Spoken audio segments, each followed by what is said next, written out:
más alta. Vamos a dar lugar a nuestro hermano Abel Cortés Salazar, que tiene la palabra de Dios en este día.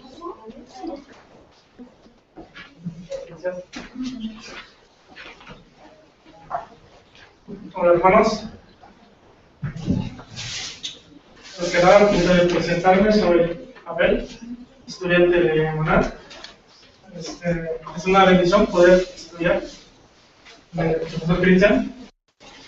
Y vaya que lo que se aprende es bastante complicado. Es una bendición tener hoy la palabra. Antes de comenzar, quisiera dar un breve testimonio acerca de mí. ¿En qué sentido? He contraído matrimonio y quiero decirle a todos los jóvenes que es una bendición el poder casarse. Nos llena de sumo gozo y alegría este gran privilegio. Escuchaba a pastores de renombre, como no digo nombre, en el cual dice: yo he visto hombres predicar el evangelio, ¿no?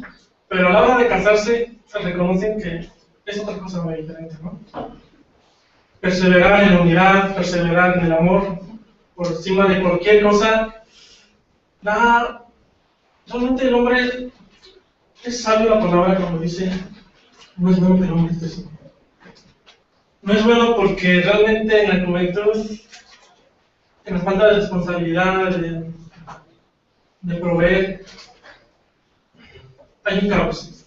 Hay un caos en el cual el hombre anda sin un rumbo fijo.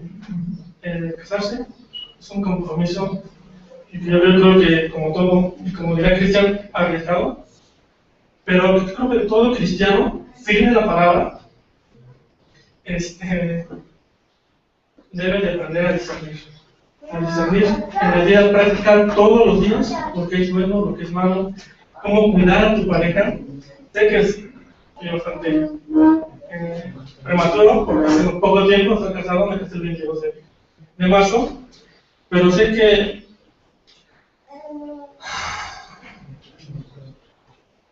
con la que me he casado, mi princesa, estamos en la misma fe.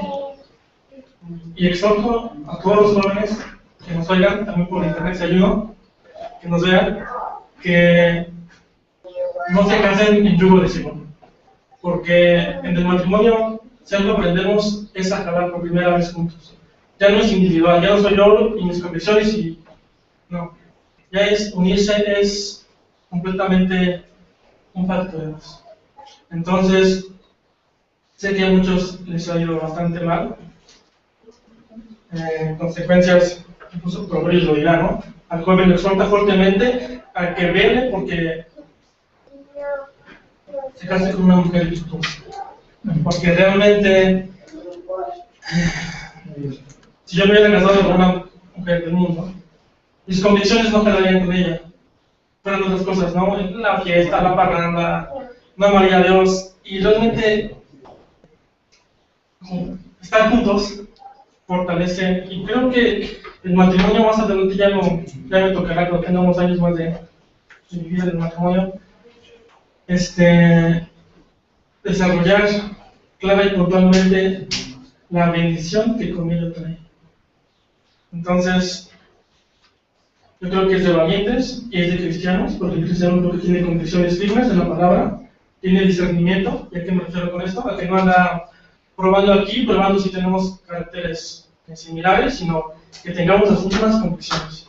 ¿Y por qué digo esto? Porque yo la conocí de un 15 de septiembre, la pedí un 1 de noviembre y me casé con ella un 22 de marzo, o sea, ni un año llevamos. Y sin embargo, hasta ahorita Dios nos ha bendecido. Entonces, una palabra de ánimo a los jóvenes, a que perseveren, ¿no? Y que no se animen y que la verdad no entreguen su vida tomen decisiones claras y puntuales, ¿no? Como cristianos debemos de tener ese camino. Ahora, lo que vamos a hablar, volviendo al tema o al punto, es de lo que suena trillado para muchos, pero que muchos dentro de la iglesia no han alcanzado. ¿Y qué es? Pues la salvación. Un tema tan dentro de las iglesias tan trivial, pero a la vez mucha gente, muchas doctrinas, muchas personas no salvas. Y esto es un problema en el cual debemos de enfocarnos en lo que es primordial, la salvación de los seres queridos. ¿Por qué digo esto? Porque daré una serie de testimonios en los cuales no hay que descansar en la iglesia, hay que descansar por primera vez en Dios. Sé que es muy sutil el pensamiento de venir cada 8 días, sentarse, participar, ofrendar la Santa Comunión, la Santa Cena, estar en oración, pero eso realmente ni nos acerca a Dios ni salva. Está muy lejos de salvar. Y creo que en otras iglesias con otros protocolos, creo que luego se olvidan de predicar la salvación. Nuestros ojos se desvían.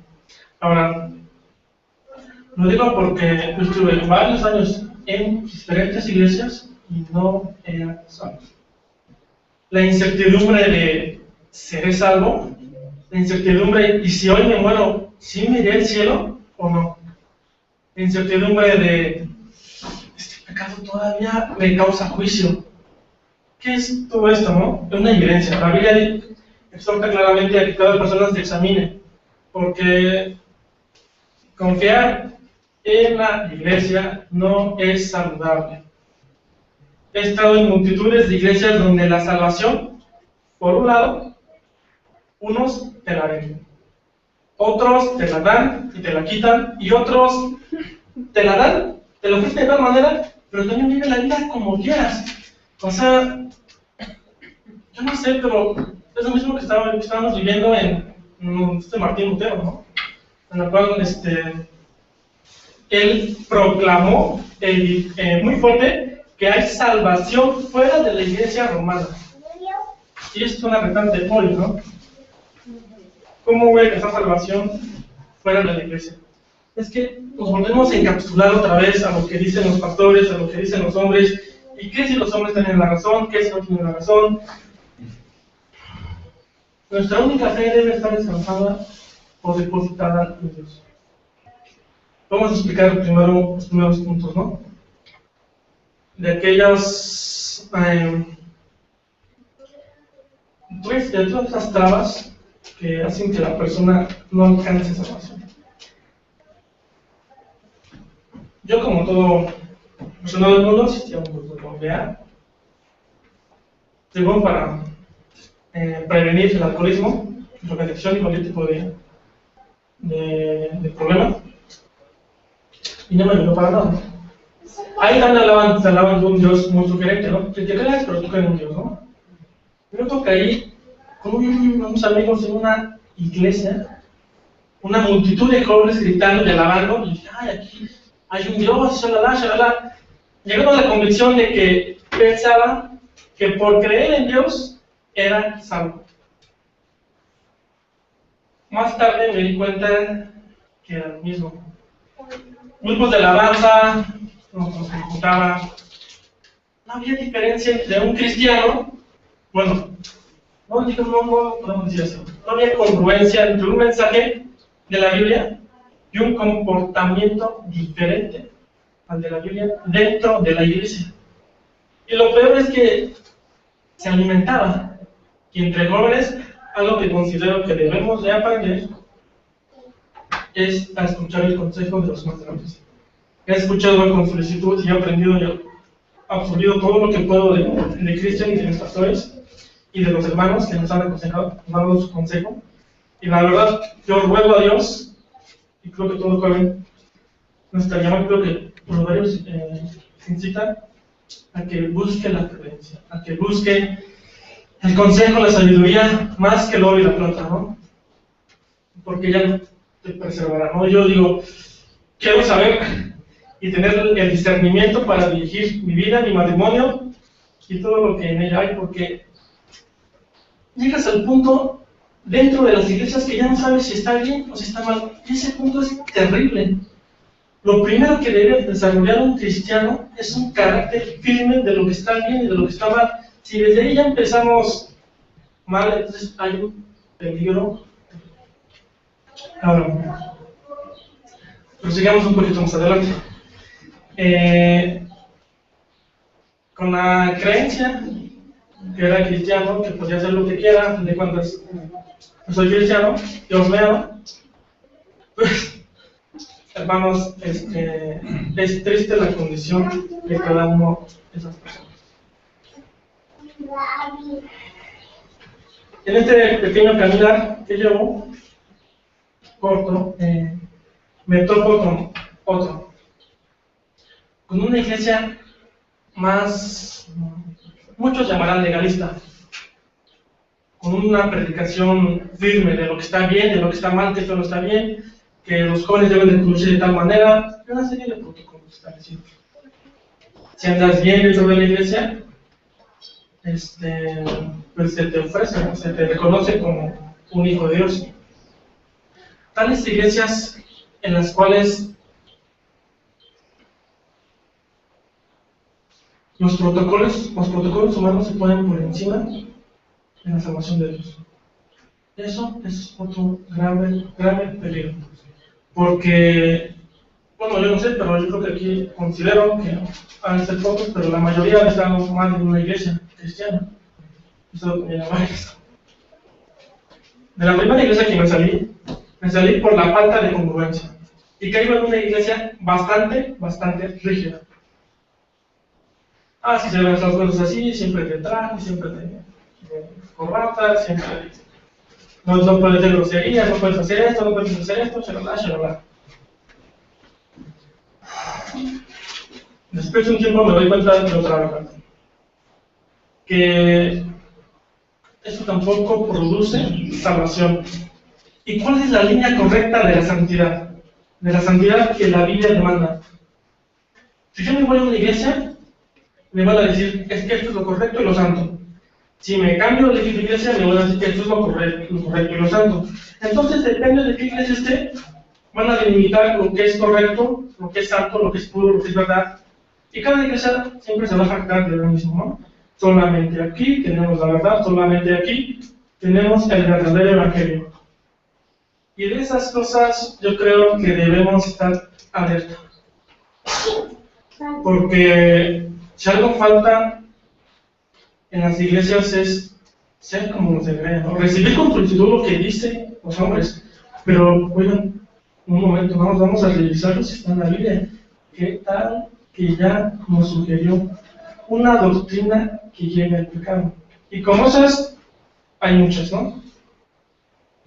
El deseo, de la avaricia de tener, de verte los lunes a conferencias empresariales, son absurdes.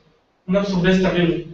Ni siquiera Dios nos cuida y nos dice, cuidado contra tales pecados. Pero el hombre insiste. Y la verdad, uno cae en ese tipo de iglesias porque es lo que busca, ¿no? Esas iglesias terminan llenando de gente que realmente están aludidas. Y eso solamente es una evidencia más de lo que hay en tu corazón. Y la verdad, eso no produce salvación. Una idea vaga de pensar que soy cristiano y que creo en Dios me hace salvo, no es cierto. Ahora,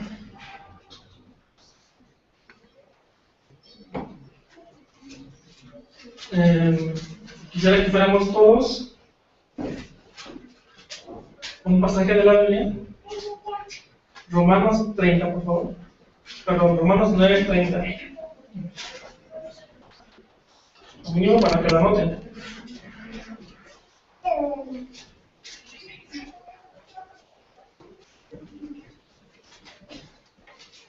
Dentro de la juventud de hoy, debemos de reconocer que si algo no hay, es ley. Si algo hay, es rebeldía. Y lo que se pone como corona de todo es la falta de discernir. ¿Qué tiene de malo hacer esto? ¿Qué tiene de malo hacer esto otro? ¿Qué tiene de malo llegar a tales horas? ¿Qué tiene de malo salir con tales personas? ¿Qué tiene de malo? El discernimiento está por los suelos. Y peor aún, los que se supone que debieron haber instruido, pues creo que les faltó instrucción de los padres. ¿Y por qué digo esto? Porque el principio de la sabiduría es el temor a Jehová. Y más adelante dirá que el temor a Jehová, ¿qué es? Es el aborrecer el mal. El chisme empieza a decir toda una serie de pecados. Entonces, en la medida que crezcamos en la sabiduría, que es en la medida que conozcamos a Dios, qué es lo que se aborrece, y crezcamos en el discernimiento de lo que es bueno y lo que es malo, nos dará gran dirección. Vayamos a Romanos 8:30. Perdón, 9:30.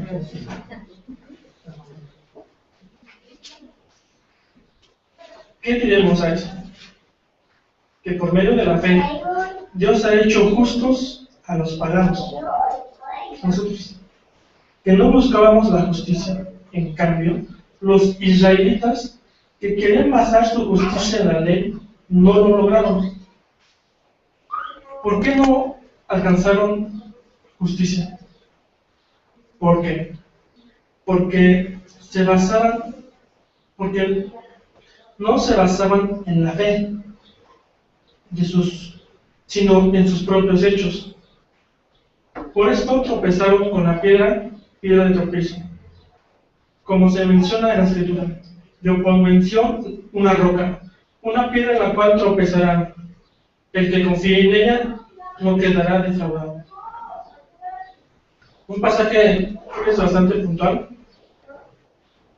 y a la vez bastante objetivo, ¿no? Está muy resumido.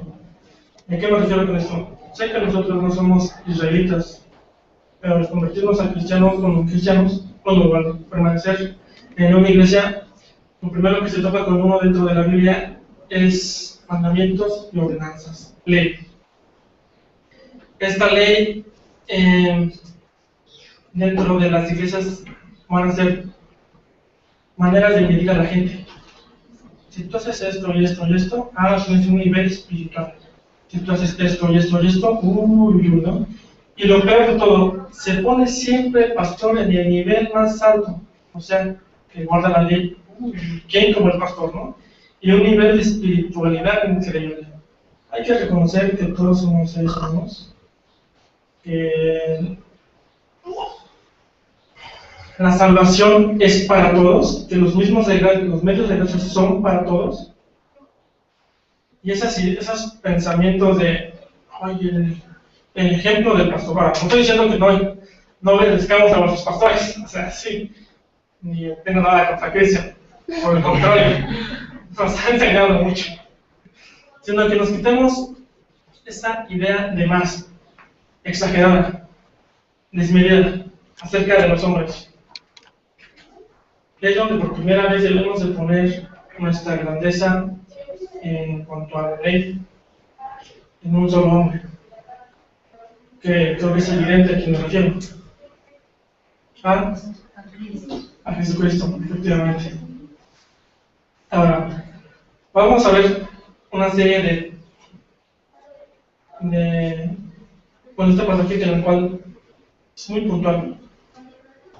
Dice, porque no se basan en la fe, sino en sus propios hechos. Por esto tropezaron con la piedra de tropiezo. ¿Cuántos cristianos tropiezan? Pero, ¿tropezar en qué?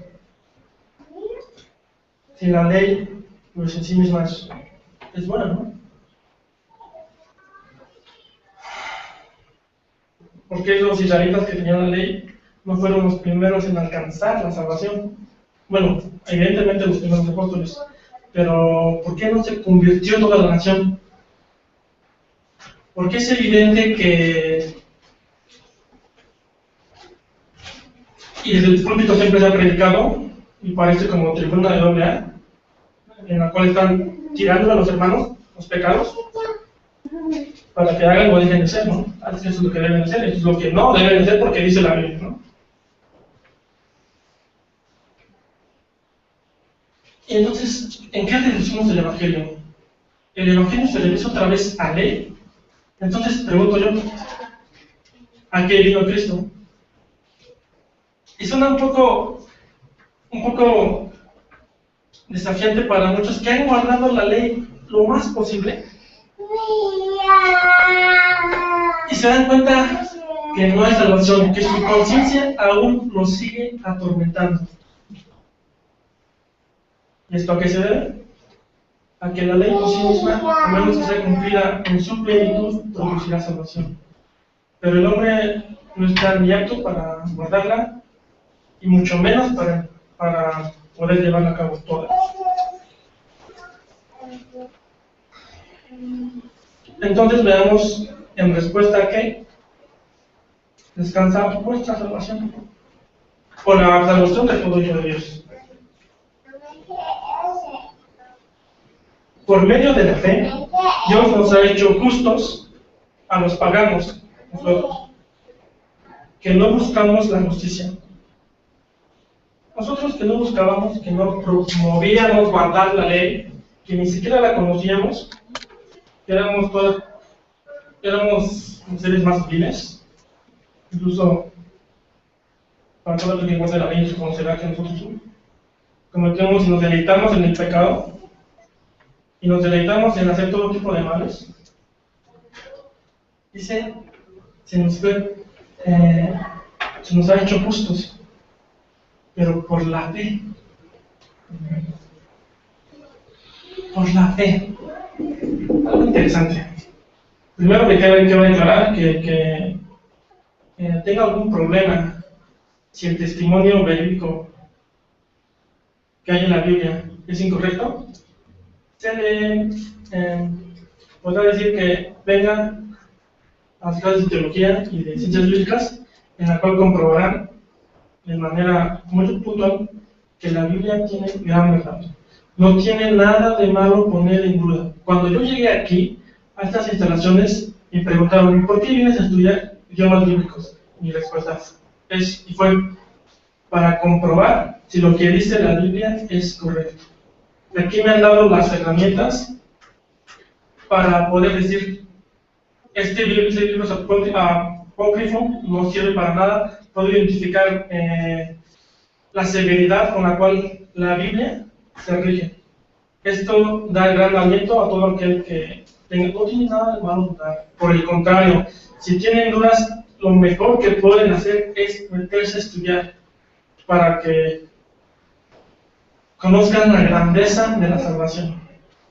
Ahora, porque quitamos esta idea ciega y creo que torpe de una fe, tú crees y simplemente crees y serás algo. ¿Y eso qué es creer?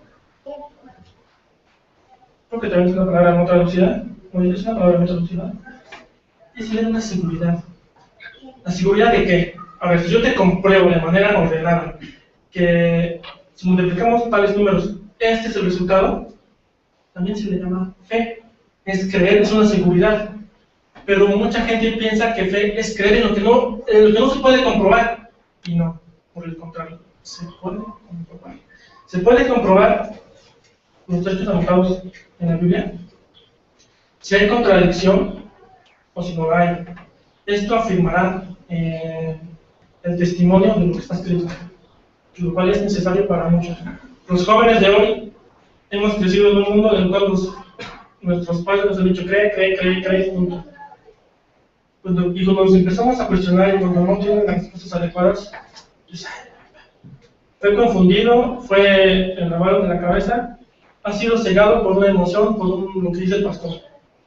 Pero cuando nos metemos de manera seria y vemos que lo que dice es cierto, entonces muchos jóvenes, creo que aquí se empiezan a despertar las conciencias jóvenes cuando son atraídas por las ciencias bíblicas, que vale la pena. Que creo que no tiene mucha promoción, pero divulgación, pero que muchos jóvenes tienen hambre de eso, muchos jóvenes. En las diferentes iglesias en las que he estado, tienen preguntas, muchas preguntas, acerca del pasado, acerca de qué podemos hacer ante tales cosas, ante este testimonio verídico, el libro de Judas. Y bueno, Ahora, volviendo otra vez al tema, dice, volviendo otra vez a la fe que ha producido salvación en los hombres, o en los paganos.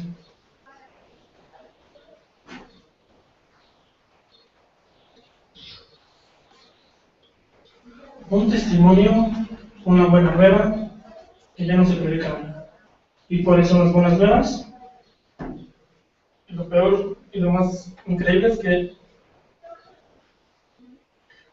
es que son de las cosas que menos se dicen. La gente, cuando ve a una persona, lo primero que le dice es: cambia tu carácter, cambia tu forma de ser, y tal vez seas cristiano. Y lo atacan con pura ley.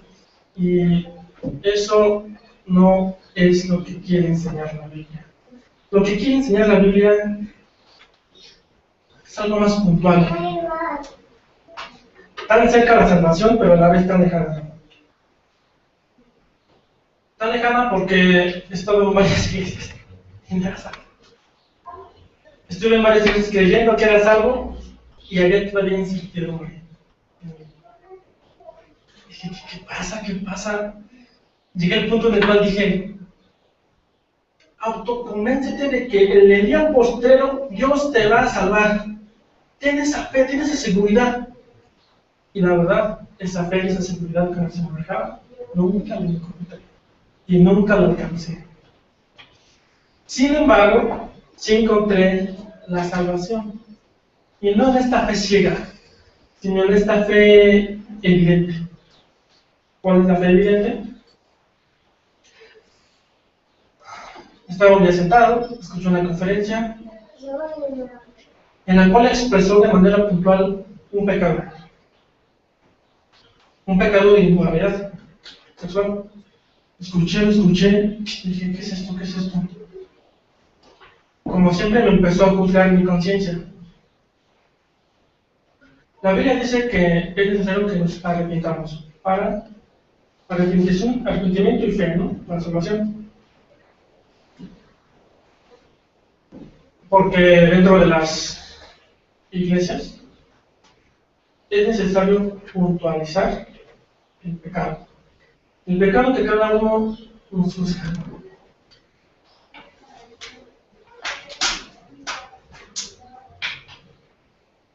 Estaba ese día escuchando una conferencia, mi conciencia me juzgó, pero luego llegó una palabra nunca antes oída, tal vez trillada, constantemente dicha, pero que por primera vez brilló en mi conciencia y se hizo una verdad en mi corazón. Por primera vez, ya no confíes en ti. Ya no hay método humano, ya no hay fuerza humana para que podamos hacer nada por ti. En pocas palabras, ni siquiera intentes guardar un precepto que no puedes guardar. Es imposible en métodos y en fuerzas humanas. Y lo único que se te pide es el Evangelio mismo. ¿Qué creas?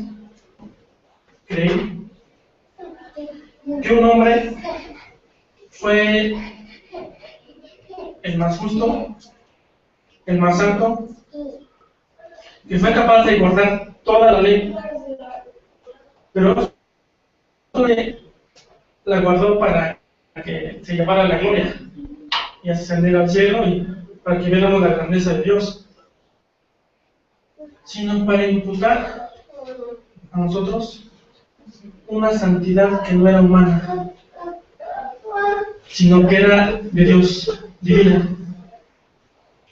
Por primera vez, el pensamiento racional que dice, que te juzga constantemente: estás mal, estás mal, estás mal, estás mal.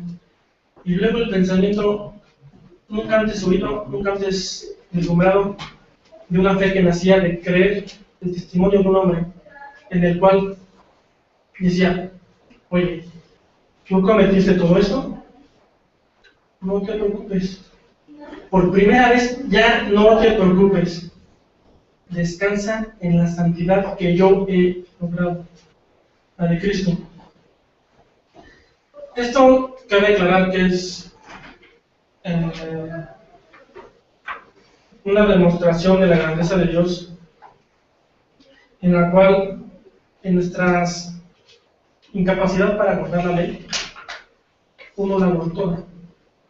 Y también nos la ofrece por medio solamente, no de una obra humana, sino nos la ofrece por medio de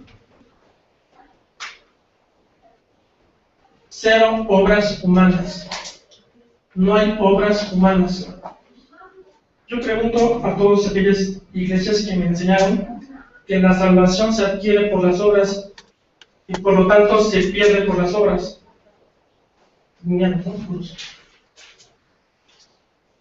Por primera vez hay una seguridad que todo cristiano congruente debe de buscar en sí mismo.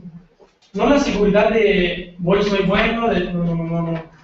Porque entonces nos volveríamos otra vez al fariseísmo, a los peores hombres de Israel. No. Por primera vez debe de confiar un hombre en que es totalmente santo, puro, justo y recto delante de Dios, por no haber hecho nada, ni haber intentado nada, sino más que descansar en lo que hizo un hombre, Jesucristo. Esto es tan puntual para uno podrá poner en duda. Si ponen en duda la santidad de este hombre, no hay ningún problema. Pueden meterse a estudiar la Biblia y checar. Pueden checar y comparar otros evangelios, comprobar si son verídicos o no son verídicos, para que la certeza de la salvación y del testimonio esté firme en cada cristiano. Porque lo peor que hay es cristianos que no tienen seguridad. Pablo constantemente les dice, hermanos, a los cristianos que se sienten atacados por las obras juiciosas de Satanás. Entonces, tú cometiste tal pecado, tú cometiste tal pecado. Ahora, como siempre, muchos juzgarán y dirán, este hombre me está diciendo que no ponga mi vista en la ley, sino que ponga mi vista en lo que hizo un hombre santo y descanse en este hombre santo. Entonces, esto quiere decir, por lo tanto, que puedo cometer cualquier pecado. Al fin no tengo nada que hacer, al fin, Dios, yo puedo crear este testimonio y me salva. Esto no es tampoco bíblico. Y Pablo también lo refutará y lo refuta.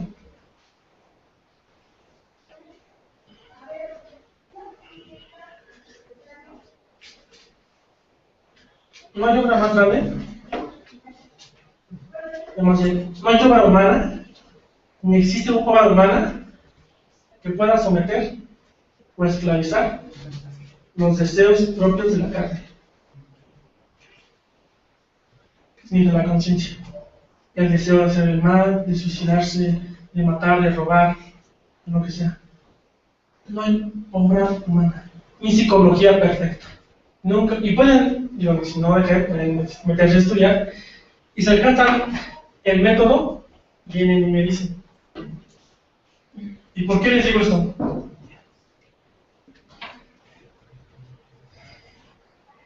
Porque entonces, ¿en qué descansamos los cristianos?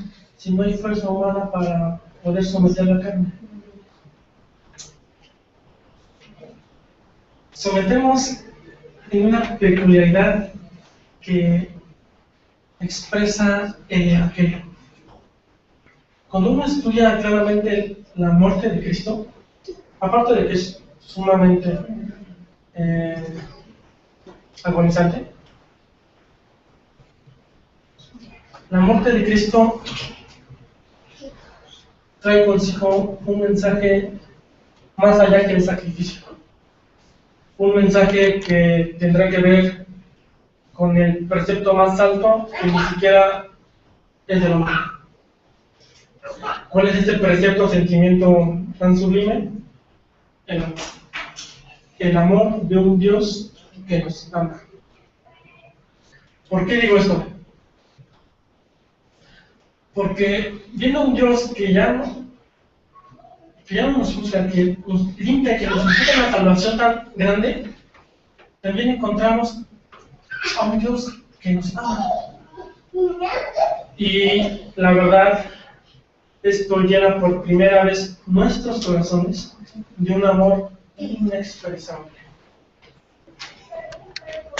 La verdad no era necesario ni siquiera que entendía por qué Dios haberse humillado tanto, ni haber sufrido tanto. Sin embargo, no lo hizo por el medio de que, para que todos vean, y que soy un mártir, el más grande de los mártires, para que vean cuánto sufro. No, simplemente para expresar la grandeza de su amor, dando su propia vida. En esta grandeza, uno por primera vez puede entender pasajes como: si me amas, guarda mis mandamientos. Porque no hay fuerza más grande que el amor de Dios. Ahora, uno piensa, no, que el amor de mi esposa, que el amor de mis hijos, no es suficiente. Solo el amor de Dios es la única arma que tiene todo cristiano para descansar firme en la salvación. En la medida que crezca en el conocimiento del Evangelio puro, o sea, de todo lo que hizo, por qué lo hizo, con qué fin, cada uno de los sucesos que lo humillaron, le quitaron la ropa, le pusieron, le saltaron, lo azotaron, que valdría la pena tal vez estudiar más, porque luego nos vamos a otros pasajes cuando todavía hay inquietudes doctrinales dentro de nuestras cabezas, ¿no? Ahora, prosigamos. Ya di varios puntos muy interesantes. Si consideran que fue una herejía, no tengo ningún problema, podemos hablar. A fin de cuentas, estamos aquí todos para crecer.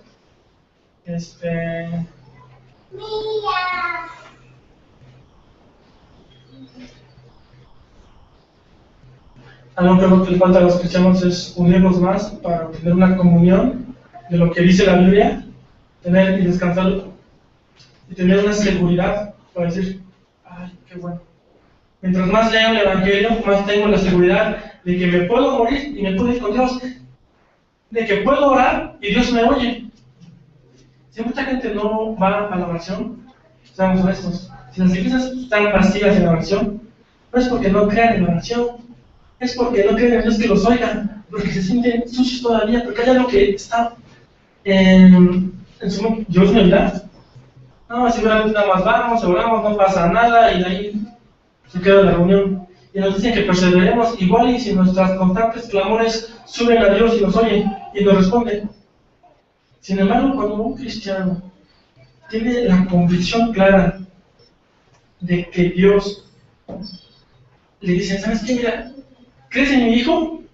Entra al lugar santo, entra con el Padre, platica y ora con él. Una seguridad que ninguna otra religión ofrece. Yo no sé lo que está haciendo la religión.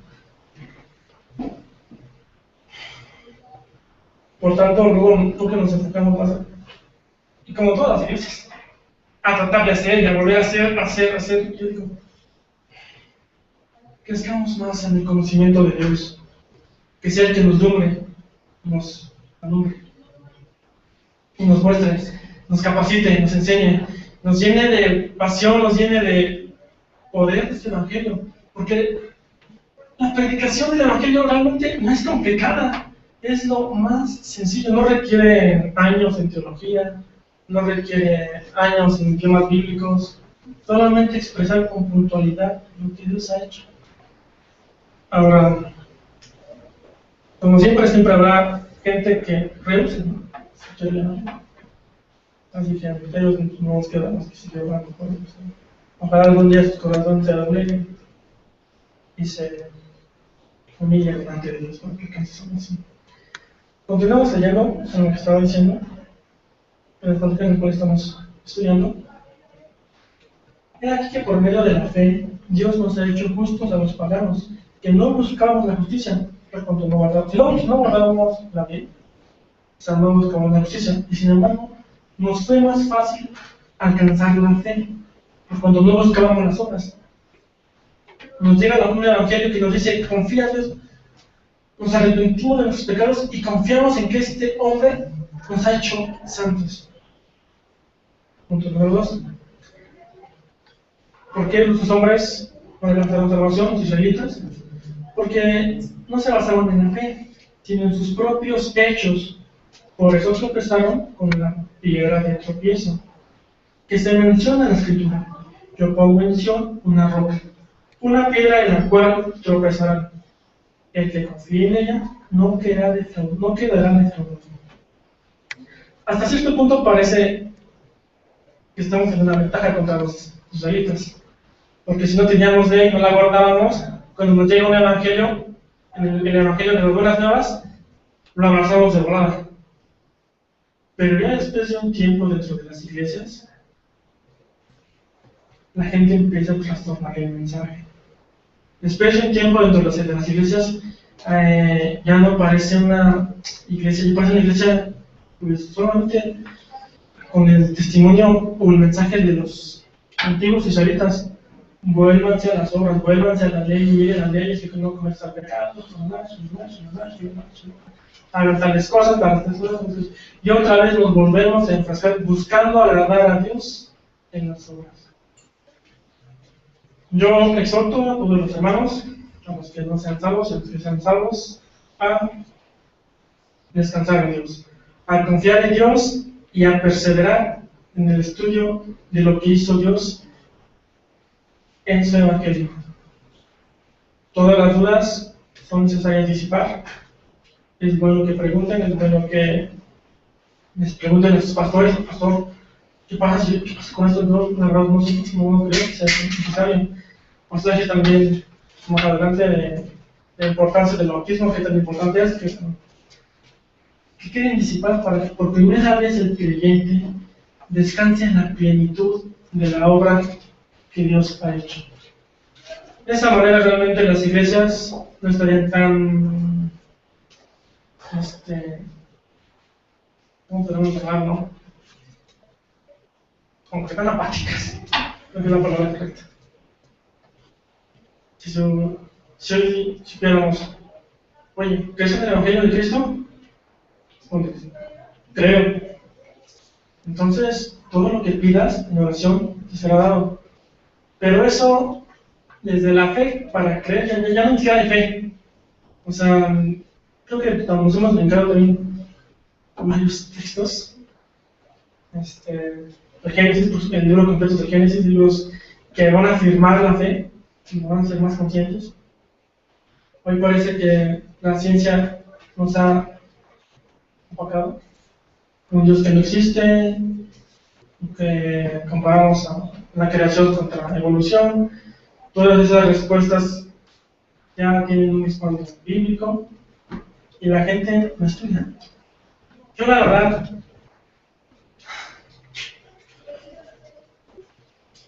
creo que es una gran bendición los hijos.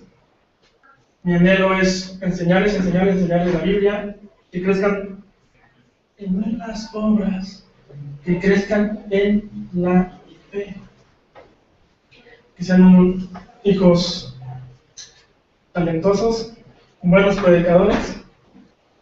Y la verdad, creo que tenemos todavía una hora. Todo padre tiene la gran responsabilidad de proveer, aparte de alimento físico, también espiritual. No es solamente del pastor, es del padre. Que juntos con su esposa oren, juntos con su esposa estudien la Biblia, enseñen a sus hijos, los instruyan cuando aún son pequeños. Ciertamente los jóvenes están hoy como están por la falta de ley.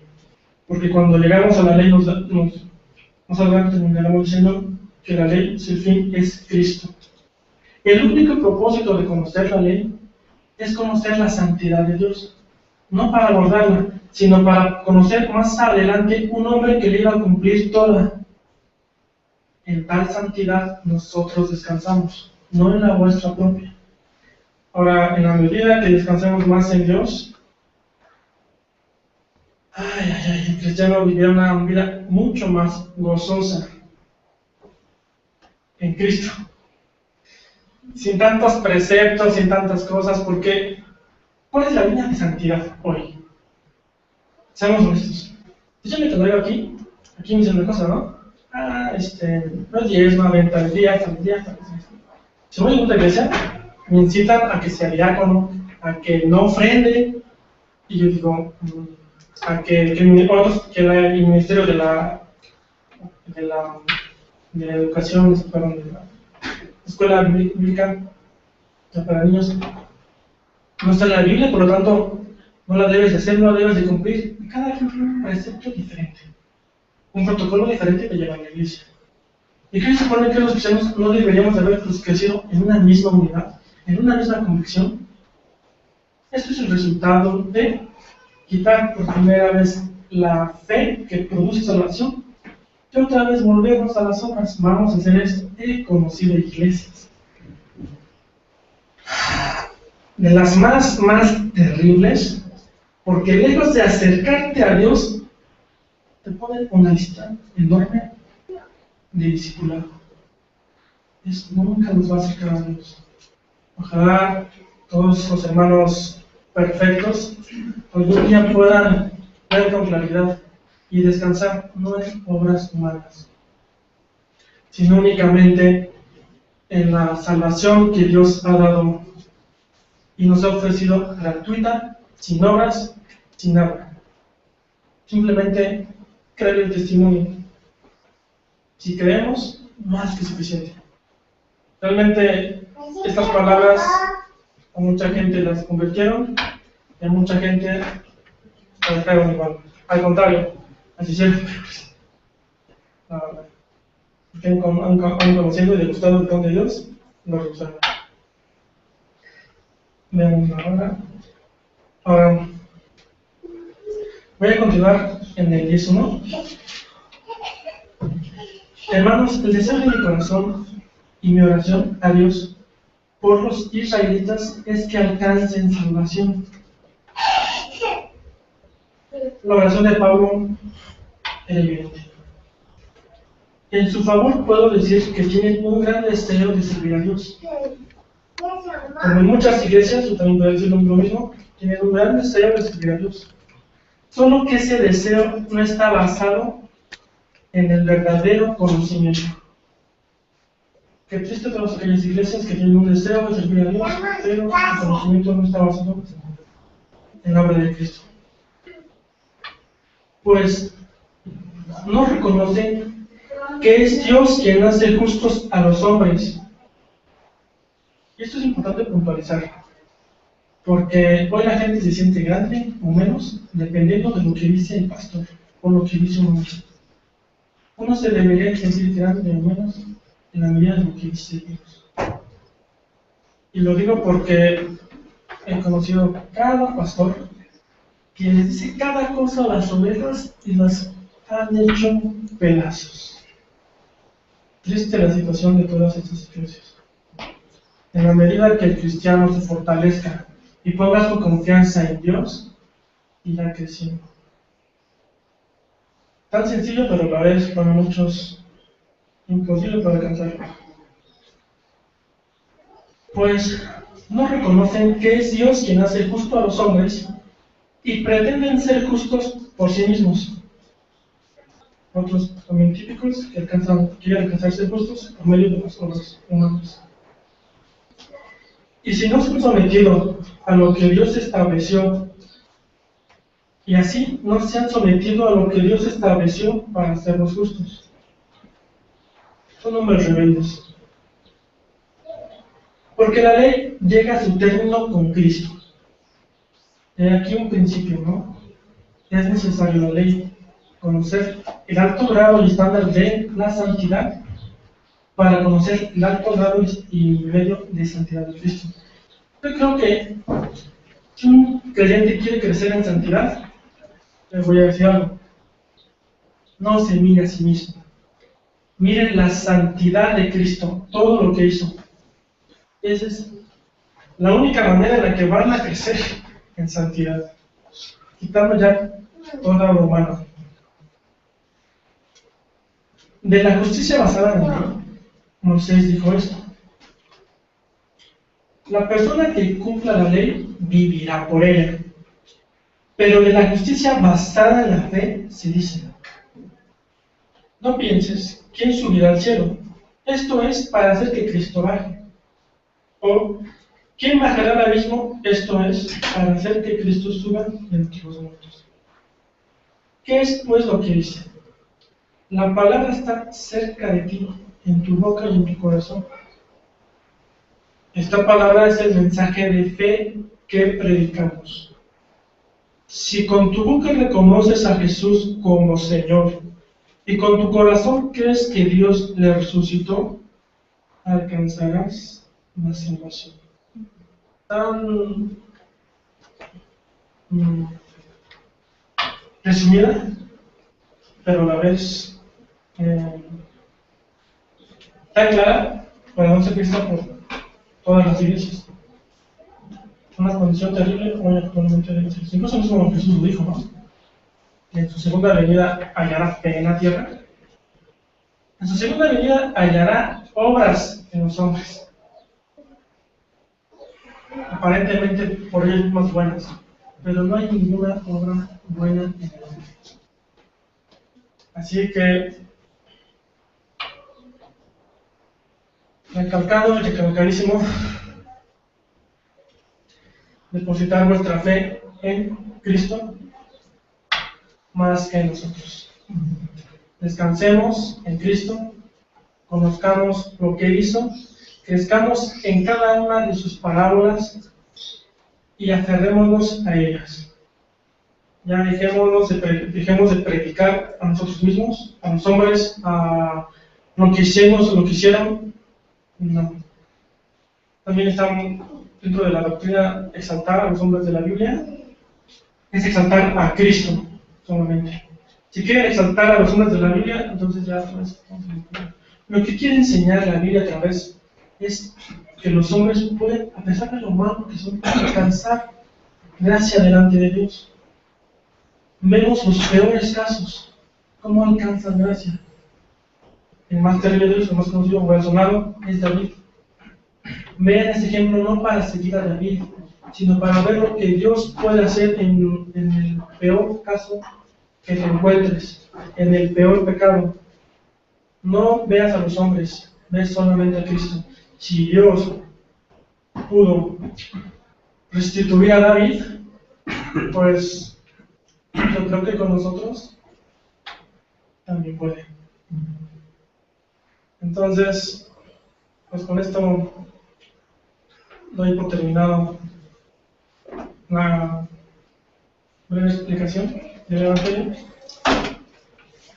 Saludos a los que nos ven por la red y esperamos que Cristian llegue con prontitud y con antes de homenaje. Gracias.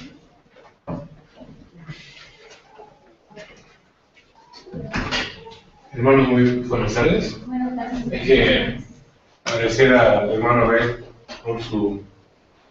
por haberse dado el tiempo de poder estar con nosotros y sobre todo de poder preparar la exposición que hoy nos dio. Bueno, habrán percatado que hoy el hermano Cristian pues no estuvo con nosotros, a lo mejor algunos no estaban enterados.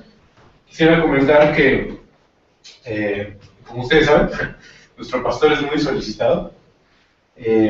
Está dando o terminó por dar un curso en la ciudad de Tehuacán, en Puebla, ¿no? Cosa que nos debe dar mucho gusto, creo yo. El hecho de que vaya a compartir lo que de alguna manera nosotros disfrutamos, pues debe darnos gusto. Y también debe darnos gusto porque, como decía él, pues es la oportunidad para otros hermanos de poder pasar y expresar algún versículo que tengamos el deseo de compartir. Yo creo que en general aquí en Comunidad Apostólica tenemos la idea de que no es el pastor, ¿no?, el que concentra todo, aunque a veces así lo vivimos, ¿no? Hay que decirlo.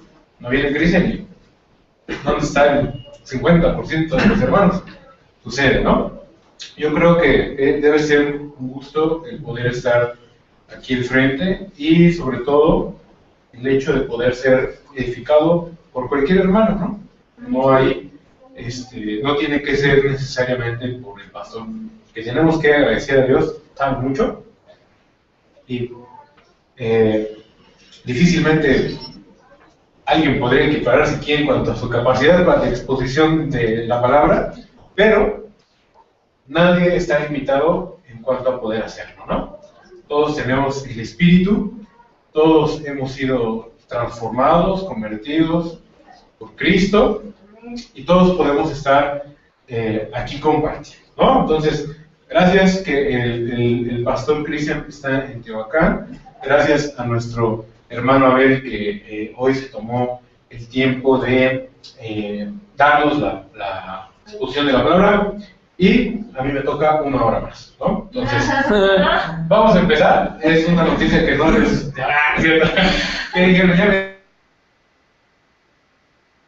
Déjenme compartirles algo en 5 minutos. Tenía yo una encomienda de compartir algo breve. Decía el hermano Abel que compartir es lo más sencillo. Y yo digo que a mí se me dificulta mucho, ¿no? De alguna manera, no sé cómo le hago, pero cada vez que acabo ya me voy a mi casa y voy pensando, siempre me doy cuenta de que termino pisándome la cola a mí mismo, ¿no? O sea, compartí algo que finalmente lo compartí mal. Pero compartir algo, algo sencillo, ¿no? Quería compartirles algo respecto a la semana pasada que tuvimos la oportunidad de ir a Cuautla y bautizarse algunos hermanos, ¿sí? La verdad, a los que no fueron, fue fantástico, todavía lo recuerdo, ayer que me levantaba con nostalgia porque decía, hace una semana íbamos para Cuautla con los hermanos y fue muy bonito, ¿no? Los hermanos se bautizaron y además de eso la convivencia con la familia, con los de allá, ¿no? Los juegos, fue increíble. Tengo que reconocer que a veces uno está tan estresado que ya no disfruta muchas cosas. Y yo lo disfruté. Me acordé de los famosos sábados de gloria, donde salíamos a mojarnos. Muy padre. Fue muy padre convivir con los hermanos. De esa manera tan espontánea, fue muy edificante para mí, ¿no? Fue muy agradable, porque a veces considero que tenemos como muchos planes y mucha logística alrededor de las cosas. Yo creo que las cosas en parte tendrían que ser un tanto espontáneas y un tanto o totalmente guiadas por lo que el Espíritu nos vaya guiando en el momento, ¿no? Bueno, ¿qué quería compartirles yo? 5 minutos espero. El pastor nos había dejado la encomienda de que, bueno, a los recién bautizados, pues tuviéramos el cuidado o la cercanía o la atención de compartirles algo, ¿no? Decía, es una responsabilidad el hecho de poder estar con ellos, porque de alguna manera nos obliga, por decirlo así, a cuidarles, ¿no? En sus primeros pasos. Y escuchaba la exposición del hermano Abel y yo decía, es verdad, muchas cosas yo las he vivido como él las expresaba. Quiero darles un poco de mi testimonio. Yo creo que a veces uno se convierte y uno se bautiza y dice, bueno, en el momento en el que yo me bautizo, tengo que inmediatamente ajustarme o amoldarme a las actividades de la iglesia a la cual me inscribí, por así decirlo, ¿no? Y hay muchas actividades, hay muchas cosas que hacer, y entre tanta actividad, muy comúnmente creo que se pierde el centro el punto central de lo que es el cristianismo, ¿no? Bueno, en la semana tenía una plática con una señora y ya le había tocado, de hecho yo alguna vez así lo prediqué, debo confesarlo, y ya tenía tiempo que no lo escuchaba y me llamó mucho la atención que la señora me estaba tratando de convencer de que fuera a su iglesia, una cosa así. me decía, es que ser cristiano es un estilo de vida, ¿no? Y recordaba las palabras que hemos escuchado aquí, y yo decía, como un estilo de vida, ¿no? Un estilo de vida como una moda, como una actividad más, ¿no? Difícil de concebirlo así, ¿no? Un estilo de vida más entre la gran gama de ofertas de estilo de vida que puede estar planteándosenos a cada uno de nosotros, ¿no? Tanto en religiones como en otras cosas que dicen no ser religión, pero tienen su trasfondo o su propuesta o su idea religiosa, ¿no? La moda misma, la música, etcétera, ¿no? Entonces yo decía, yo creo que el cristianismo no es un estilo de vida, y dije, se lo tengo que decir, por lo menos para que lo piense, ¿no? Y con mucho cuidado traté de expresárselo. Espero no haberle dicho algo que la lastimara, pero dije, se lo tengo que decir. Y yo dije, yo creo que no es un estilo de vida el ser cristiano, ¿no? Y decir ser cristiano a mí me conflictó un poco, ahorita lo trato de explicar. Yo creo que el ser cristiano es la diferencia entre tener la vida o no tener la vida, ¿no? Pero no es un estilo de vida, ¿no? Porque a veces en este contexto de decir es un estilo de vida, uno puede decir, es que ahora mi estilo de vida no está tan ad hoc, tan adecuado, ¿no? Hoy como que medio me he salido, mañana como que medio me meto, ¿no? Mañana como que hago, mañana como que sí, como que no, y ahí voy llevando diferentes niveles de compromiso en ese estilo de vida, ¿no? Y en ese sentido, pues la vida misma, es algo que yo creo no puede ser cuantificada. No puedo decir estoy medio vivo, como tampoco podemos decir estoy medio muerto, ¿no? ¿Estamos de acuerdo? O somos como zombies, ¿no? No. O estoy vivo o estoy muerto. Y la diferencia es Cristo, ¿no? Tengo a Cristo en mi vida, tengo la vida, ¿no? Déjenme leerles un versículo breve. Dice, Gálatas 2:20, con Cristo estoy juntamente crucificado, y ya no vivo yo, mas Cristo vive en mí. Y lo que ahora vivo en la carne, lo vivo en la fe del Hijo de Dios, el cual me amó y se entregó a sí mismo por mí. Y no desecho la gracia de Dios, pues si por la ley fuese la justicia, entonces por demás murió Cristo, ¿no? Muy interesante, ya lo había seleccionado este texto, creo que complementa, o por decirlo de alguna manera, lo que ya nos había expresado el hermano Abel, no es por la ley.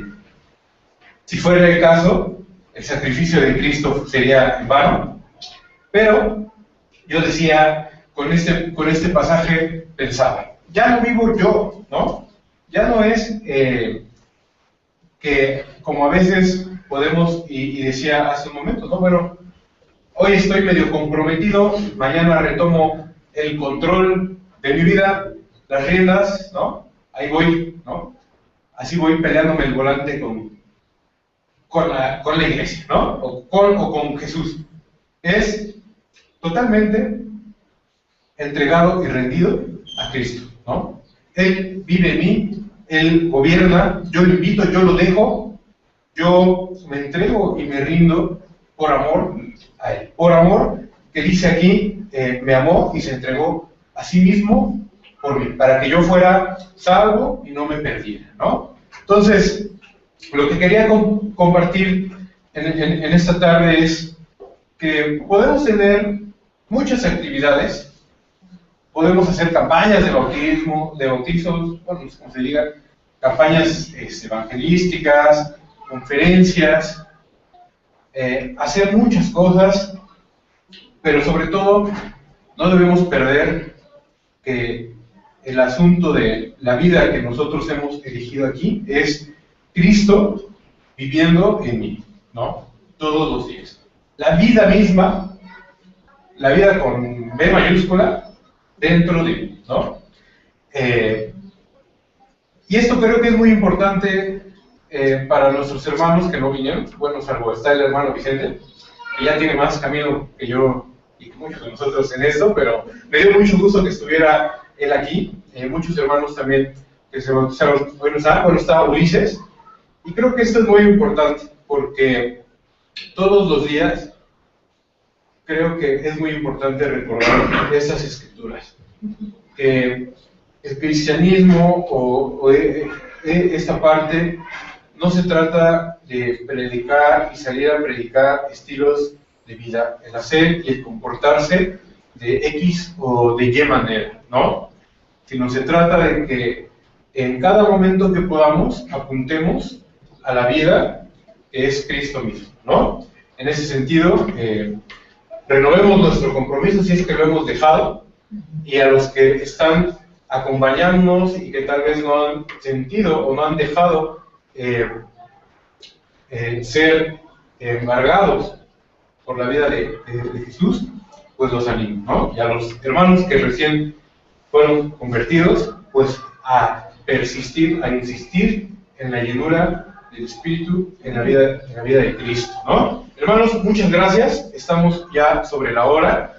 Queremos agradecer a los hermanos que nos acompañan por internet. Espero que la próxima semana nuestros servicios se normalicen. Y bueno, tú das, hermano Dani, lo de las ofrendas. Muchas gracias. Muchas gracias. Saludos a los hermanos en internet. Ya tenía rato que no los saludaba. Dejamos al hermano Dani. Gracias, hermano Beto. Y hermano, muchas gracias por la impartición de la palabra. Vamos ahora a preparar nuestra ofrenda, lo que Dios haya dispuesto en nuestro corazón.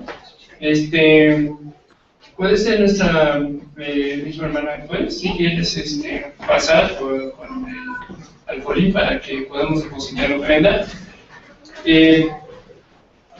Tal vez haya alguna otra persona que esté en otras circunstancias diferentes, pero ahora quiero pedirles el favor que llevemos en nuestras oraciones durante la semana, estos días, a nuestra hermana Alicia, que si ustedes se dieron cuenta estaba lastimada de su brazo, entonces siempre tuvieron que intervenirla, y hoy mismo fue intervenida ahora en la mañana. Entonces pidamos a Dios para que se recupere pronto.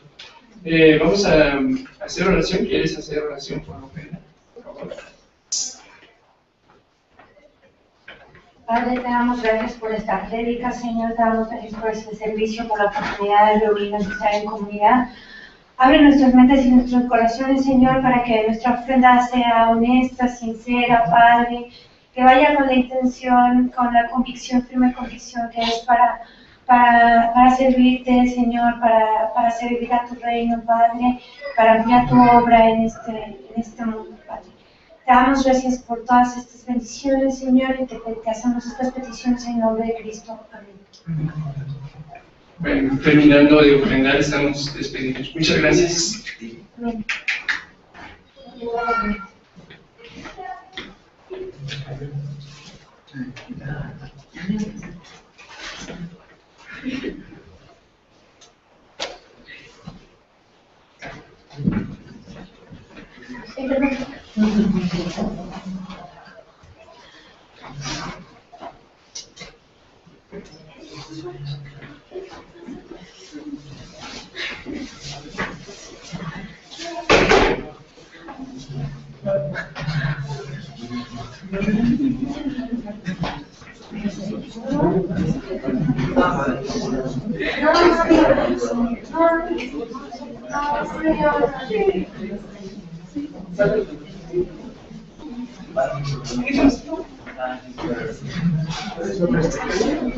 Sí.